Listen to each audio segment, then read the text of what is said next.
Sawa ka na bang maging tanga? Umorder ng umorder. Yung feeling na gusto mo ng masarap na ulam pero parang ang hirap lutuin? Na parang ex mo na hirap kanyang mahalin? Parang ogag lang, no? Well, today, babaguhin natin yan. Magluluto tayo ng authentic kare-kare na sobrang dali lang gawin. Perfect para sa mga beginners sa kusina o sa mga busy pero gusto pa rin kumain ng home-cooked meal. So ano ba ang sikreto sa masarap na kare-kare? Para sa akin, nasa pagpili ng ingredients.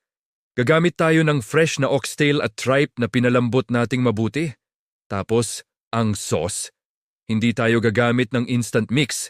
Gagawa tayo ng sarili nating peanut sauce gamit ang totoong money. Mas effort ng kaunti, pero maniwala ka, 1,000 times worth it ang lasa.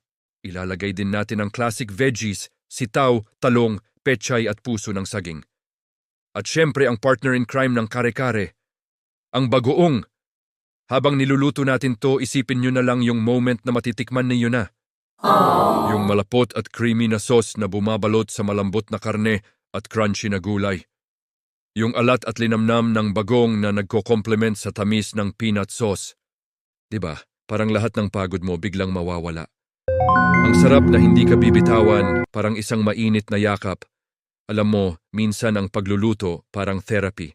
Lalo na kapag medyo mabigat ang puso. Kung isa ka sa mga broken-hearted dyan, this one's for you. Ibuhos mo lang ang feelings mo sa paghahalo, sa pagtitimpla. Gawin mong comfort food itong kare-kare, hayaan mong saluhin ka ng sarap niya. Kasi sa bawat subo, mararamdaman mo yung care, yung effort, at yung pagmamahal na nilagay mo sa pagluluto. At sa huli, hindi lang tiyan mo ang mabubusog, kundi pati na rin ang puso mo. Kaya tara na, ilabas na ang kaldero at sangkalan. I-ready na ang ingredients at samahan niyo akong lutuin ang kare-kare na magpapasaya sa inyo. Promise, pagkatapos nito masasabi mong, kaya ko pala. Huwag kalimutang i-like ang video na to at mag-subscribe para sa mas marami pang easy at masasarap na recipes. Salamat sa panunood. Sa susunod na ang full video paano paggawa ng kare-kare. At huwag ka lang aasa tulad ng paasa sa'yo ng ex.